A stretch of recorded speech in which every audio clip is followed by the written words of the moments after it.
Carl Jung's most unsettling insight did not come from studying violent tempers or the mechanics of anger.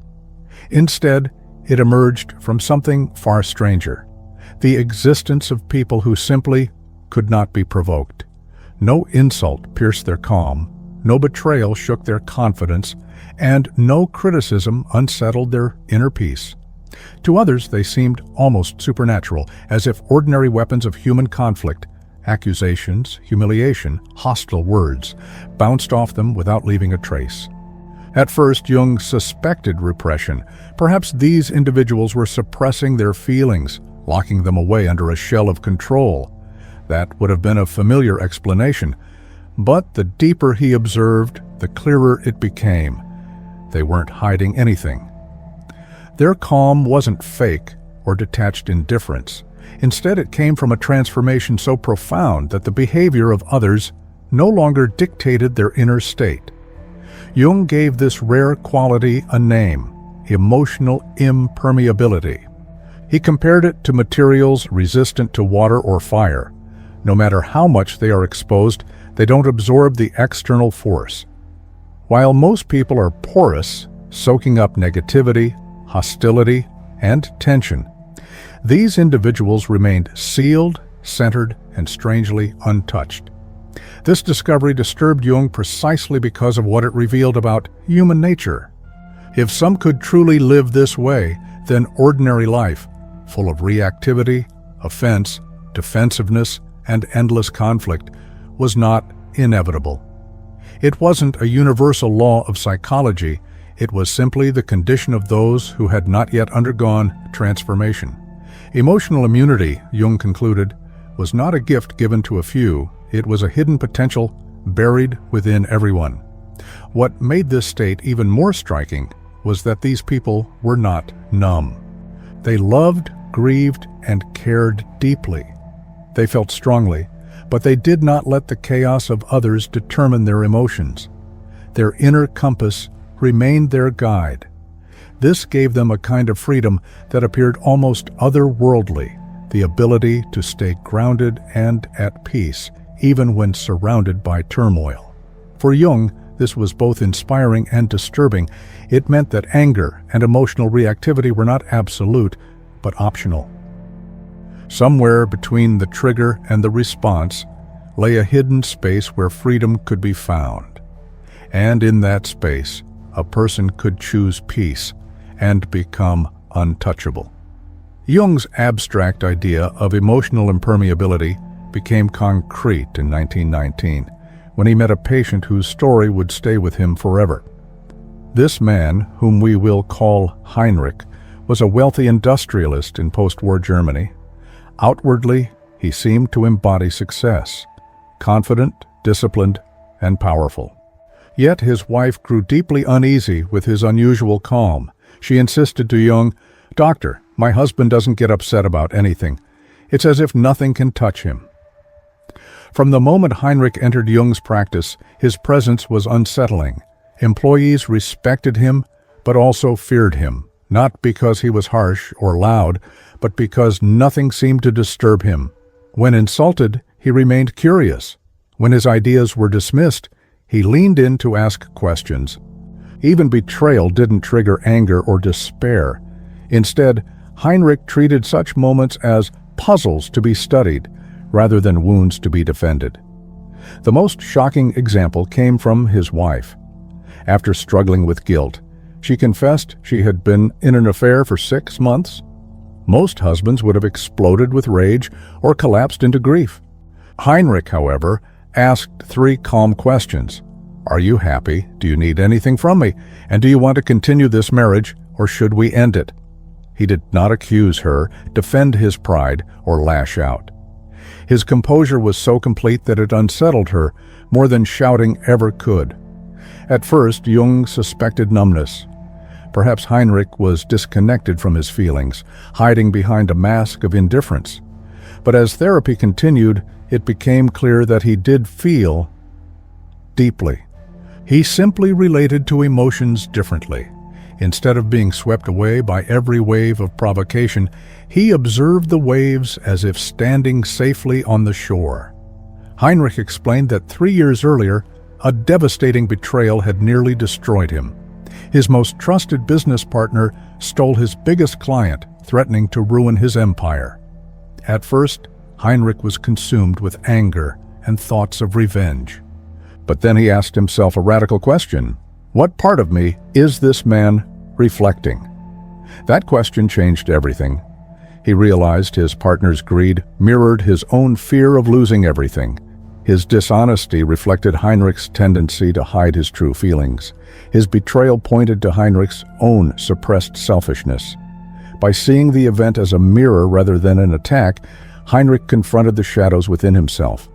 This shift freed him from projection and revenge, replacing anger with self-knowledge. For Jung, Heinrich became the living embodiment of emotional impermeability. He proved it was possible to face life's hardest blows without collapsing into rage or bitterness. Calm, open, and curious, he transformed conflict into growth. And Jung began to wonder, if Heinrich could achieve this, perhaps anyone could. The turning point in Heinrich's journey came when he embraced what Jung later called the shadow mirror principle. The idea was unsettling, but simple. The things that disturb us most in others are often reflections of what we refuse to face in ourselves. Every insult, every irritation, every sting is less about the other person and more about the parts of us we've denied or buried. Think about it. A colleague who constantly brags may trigger not only annoyance, but also your own hidden insecurities about being overlooked. A friend who is unreliable might expose your deep need for control. A family member who criticizes your choices could echo the private doubts you already carry. In each case, the intensity of the reaction comes not just from them, but from the shadow they reflect back at you. Heinrich practiced this principle with remarkable honesty. Instead of taking insults as attacks, he treated them as clues. When someone called him arrogant, he asked himself, "Where in me does arrogance live?" When accused of being cold, he wondered, "Do I sometimes hide my warmth behind control?" By doing this, he pulled back the projections he once threw onto others and reclaimed the parts of himself he had disowned. This process transformed Heinrich.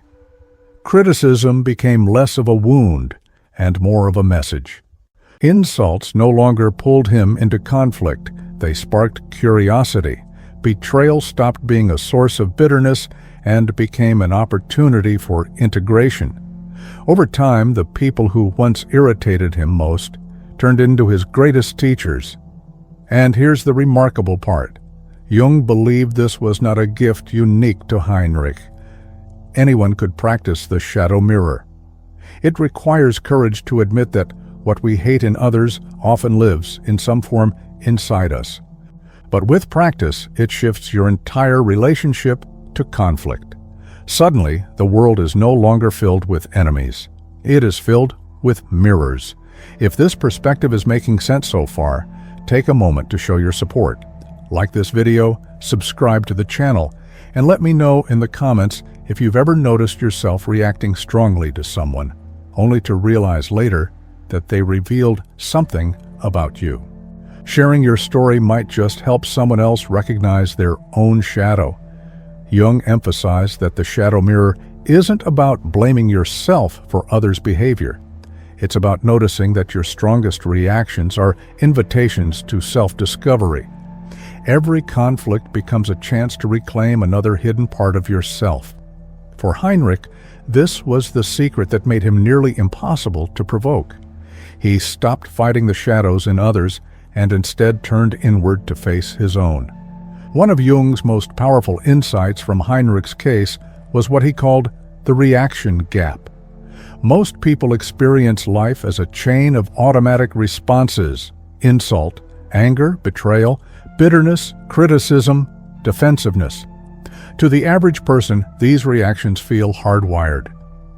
There seems to be no choice, only reflex. But Heinrich described something entirely different. He told Jung that when someone insulted him, it was as though time slowed down. He could almost see the words hanging in the air, before they reached him. In that instant, he had a choice. Do I let this enter me, or do I allow it to pass through untouched? That hidden space between stimulus and response gave him the freedom to remain calm in moments that would shatter others.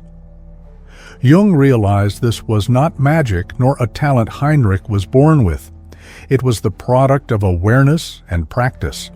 By creating even the smallest pause, Heinrich reclaimed the power to choose. He was no longer a puppet of his emotions.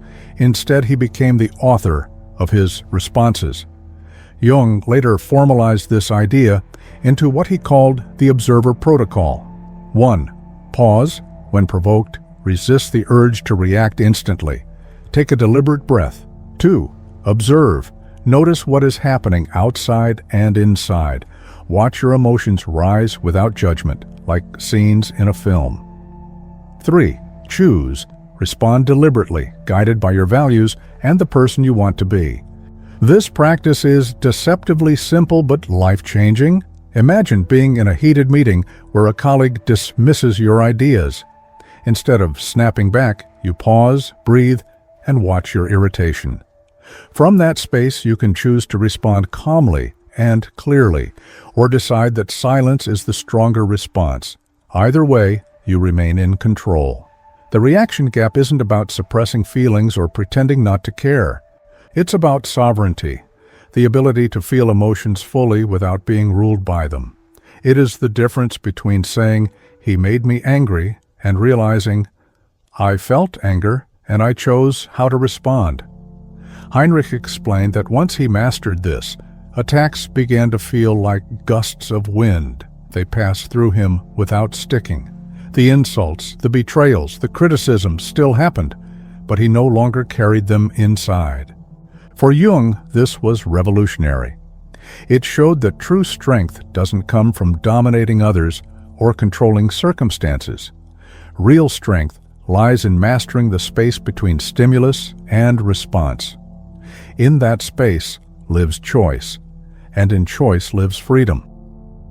While the reaction gap gave Heinrich the ability to pause, Jung noticed another layer of his resilience, what he later described as the boundary fortress. Most people, Jung observed, are porous.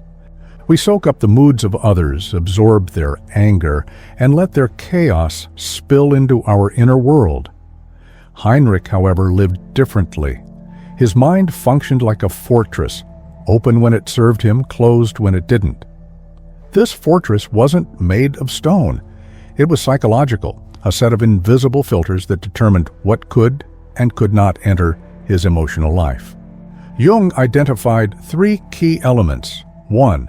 The relevance filter. Heinrich instantly recognized whether words carried value. Idle gossip, petty insults, or manipulative comments passed through him like static. Only constructive criticism or useful information made it through his gates. 2. The ownership boundary. He clearly distinguished between his emotions and the emotions of others. A partner's anger belonged to the partner, not to him. A colleague's panic remained theirs, not his. This separation freed him from carrying feelings that weren't his responsibility. 3. The identity fortress. At his core, Heinrich had built a strong sense of self. He knew his values and principles, so criticism couldn't destabilize him. He could weigh whether feedback was valid, but he no longer mistook words for wounds. Paradoxically, Heinrich's calm often unsettled people more than anger would have. Many expect their aggression to spark a reaction. When it doesn't, they push harder. Heinrich admitted that his serenity sometimes provoked others into testing him even more, as if they couldn't accept that their storms had no power over him. This taught Jung something profound. Emotional boundaries don't just protect us, they reveal the insecurities of others. When your calmness holds, it forces people to confront their own chaos. Some find this threatening, others find it magnetic.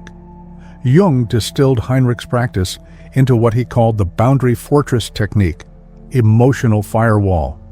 Decide in advance which emotions you'll allow to enter. Response selection. Prepare how you'll deal with common provocations. Identity anchor. Ground yourself so firmly in your values that criticism becomes information, not an assault. Heinrich's fortress wasn't about isolation. He remained connected, empathetic, and engaged. But he refused to hand control of his inner state to anyone else. Over time, people recognized his stability. Many stopped trying to provoke him and instead began respecting him. For Jung, the boundary fortress symbolized true sovereignty of the mind, not withdrawal from life, but the power to stay fully present without being consumed by the storms of others. If the boundary fortress explained how Heinrich kept negativity from entering his inner world, the next principle revealed how he interpreted the attacks themselves. Jung named this ability projection reversal, and it was perhaps the most unsettling part of Heinrich's psychological mastery. Most people, when attacked, focus entirely on defending themselves. If someone calls us selfish, we rush to prove we are generous. If accused of incompetence, we scramble to show our skill. If labeled cold, we argue for our warmth. But Heinrich approached these situations differently. To him, an accusation revealed far more about the accuser than about himself. He once told Jung about a rival businessman who publicly mocked him, calling him a heartless profiteer. Most men would have fought back in rage or collapsed into shame. Heinrich, however, stayed calm. Later, he explained to Jung, "This attack told me nothing about myself, but everything about him." His charge of heartlessness reflects his fear of appearing unfeeling. His obsession with profit uncovers his own insecurity around money. His concern for workers reveals his guilt about how he treats his own staff. Jung was struck by this X-ray vision. Heinrich had learned to see through insults, recognizing them as projections of the speaker's hidden pain. In this framework, insults aren't personal assaults, but windows into another's unconscious. Think about how this plays out in daily life. A coworker criticizes your appearance, not because you look bad, but because they feel insecure about theirs. A relative dismisses your achievements, not because they lack worth, but because they feel inadequate about their own. A friend judges your choices harshly, not because your path is wrong, but because they doubt their own. Seen this way, conflict loses much of its sting. For Heinrich, this perspective was liberating. He no longer needed to spend energy proving himself. Every insult became a clue to the attacker's struggles. Instead of reacting with anger, he often responded with curiosity, sometimes even compassion. Jung found this both fascinating and disturbing. It suggested that much of human conflict is just two people throwing shadows at each other, neither realizing that what they see is really a reflection of themselves. Entire feuds, rivalries, even wars of emotion could be traced back to projection. He distilled the practice into 3 guiding questions. What quality in me is being attacked? Could this be a trait the attacker struggles with themselves? What fear or pain might be driving their outburst? Applied sincerely, these questions dissolve defensiveness and open the door to understanding. Heinrich's calmness was not weakness, it was clarity. By seeing accusations as mirrors of others, he became untouchable. If projection reversal allowed Heinrich to see attacks as reflections of others' wounds, his next step was even more transformative. Jung described it as emotional alchemy, the art of turning emotional pain into growth. Just as ancient alchemists sought to turn base metals into gold, Heinrich learned to transform conflict, insult, and betrayal into wisdom, resilience, and strength. Most people avoid discomfort. We cut off toxic relationships, resent those who irritate us, and see difficult situations as burdens to escape. Heinrich, however, did the opposite. The people who triggered him most became his greatest teachers. Every insult, every disappointment, every conflict was raw material for his development. Instead of asking, "Why is this happening to me?" he asked, "What is this trying to teach me?" Jung mapped out Heinrich's alchemical process in 3 stages: trigger mining, extracting meaning from provocation. Every sharp word became a clue, every conflict an opportunity to reflect. Shadow integration, facing the hidden aspects of himself revealed by these triggers, and reclaiming what he once denied. Strength synthesis, transforming weakness into strength. What once wounded him now empowered him. For example, Jung wrote about a manager named Marcus who often raged at his unmotivated team. Using emotional alchemy, Marcus asked, "What is their laziness showing me?" He realized his frustration revealed his failure to inspire. Instead of blaming, he worked on leadership skills and turned his irritation into personal growth. This practice isn't about denying pain, it's about transforming pain's energy. Heinrich explained to Jung, "I no longer see difficult people as problems to avoid. I see them as instructors sent to sharpen me." His attitude reframed conflict. Enemies became disguised allies. Obstacles became stepping stones. But Jung also cautioned against the shadow side. Some who practice emotional alchemy risk turning relationships into experiments, treating others only as material for growth. Heinrich admitted he sometimes felt more like an observer of humanity than a participant. Jung warned that true alchemy must preserve empathy. The goal is not cold detachment, but resilient love. By welcoming conflict as opportunity, Heinrich reached psychological freedom few ever touch. Betrayal, insult, and rejection no longer broke him, they built him. For Jung, this was the pinnacle of inner transformation. Every wound turned into wisdom, every shadow into strength, every hardship into pure gold of self-understanding. After years of observing Heinrich's journey, Jung realized that the highest stage of this transformation was not just calmness or immunity.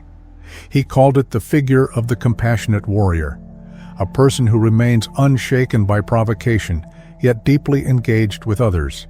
This was the point where strength and empathy met. Many of Jung's patients who achieved emotional impermeability admitted to feeling detached. They saw themselves as observers, almost like adults surrounded by children throwing tantrums. While this clarity freed them from conflict, it sometimes left them isolated. The danger of immunity was indifference. Heinrich, however, found a different balance. He realized that strength meant little if it created distance. As he told Jung, "True strength is not about isolation. It's about creating space where others feel safe to express themselves while I remain centered." Instead of withdrawing, he leaned into relationships with new patience and compassion. This balance turned Heinrich into a living anchor. With his wife, he no longer just observed her emotions. He listened deeply, without judgment, offering support while holding his own calm. With employees, he didn't dismiss their fears. He absorbed their words without absorbing their panic, giving them stability. Over time, people sought him out in their hardest moments because his presence alone brought relief. Jung compared this to emotional aikido. Just as a martial artist redirects an opponent's energy, the compassionate warrior transforms emotional force into something constructive. Anger becomes problem-solving, despair becomes compassion, fear becomes wisdom. Instead of reflecting negativity back, they recycle it into strength. For Jung, this stage represented the highest human potential, the ability to combine vulnerability with invulnerability, to feel without being broken, to love without being destabilized, to remain open-hearted while unshaken. It was strength not as hardness, but as balance. The compassionate warrior does not retreat from chaos, but walks into it, steady enough to support others without collapsing. Their calm becomes contagious. Their presence heals more than their words. As Jung wrote, "The strongest person is not the one who cannot be touched, but the one who can touch others without being altered by their storms. Heinrich's final transformation proved that emotional impermeability was never about building walls. It was about creating the inner strength to love more fully. In the end, his freedom was not just for himself. It became a gift he shared with everyone around him. Looking back at Heinrich's story through Jung's lens, the journey becomes clear. Emotional impermeability is not about shutting down feelings or pretending not to care. It is about reclaiming sovereignty over your inner world so that no insult, betrayal, or criticism has the power to dictate your state of mind. The path unfolds in stages. First, recognizing that every provocation acts as a mirror reflecting hidden parts of ourselves. Then, creating the reaction gap, the pause that allows choice instead of reflex. From there comes the boundary fortress, the invisible defenses that keep chaos from penetrating your peace. Add projection reversal, the ability to see attacks as revelations of the attacker's pain. Then comes emotional alchemy, turning every hardship into strength. And finally, the compassionate warrior, a person untouchable yet open, steady yet compassionate.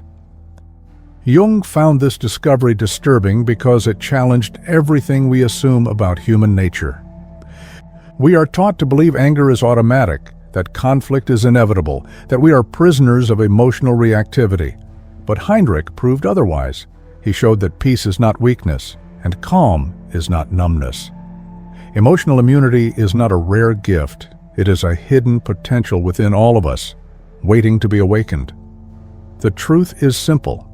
People can disturb your peace only if you allow them.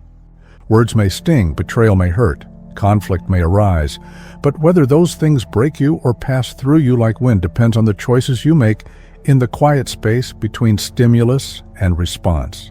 That space is where your freedom lives. And now, the story turns to you. Every trigger, every irritation, every conflict is an invitation. Will you react as usual, or will you pause, observe, and choose differently? Will you build your fortress, practice projection reversal, and turn wounds into wisdom? The answer shapes not only your inner peace, but the quality of every relationship in your life. If these ideas have resonated with you, I'd love to hear your perspective. Leave a comment below sharing your reflections or an experience where you noticed your own reaction gap. And if you found value here, please like this video, subscribe to the channel, and share it with someone who might need this message today. Your support helps this community grow and spreads Jung's timeless wisdom to more people. Remember Heinrich's final lesson. True strength is not about what cannot touch you. True strength is about what you can touch without being changed by it. That is the essence of emotional immunity, and the beginning of a life where no one can steal your peace again.